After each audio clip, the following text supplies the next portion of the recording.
একদিন একটি বাঘ একটি গরুর উপরে আক্রমণ করলো। সেই গরুটি প্রাণে বাঁচার জন্য তার সমস্ত শক্তি একত্রিত করে দৌড়াতে থাকলো।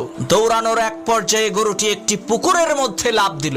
ঘটনাক্রমে সেই পুকুরের মধ্যে কোনো পানি ছিল না, শুধু ছিল কাদা। এদিকে গরুর পেছন পেছন বাঘটিও সেই পুকুরের মধ্যে ঝাঁপ দিল। এতে করে গরু এবং বাঘ দুইজনেই পুকুরের কাদার মধ্যে গলা পর্যন্ত আটকে গেল। তখন বাঘ রাগান্বিত কণ্ঠে গরুকে বলে উঠলো, ওই হারামজাদা, তুই আর লাফ দেওয়ার জায়গা পাইলি না?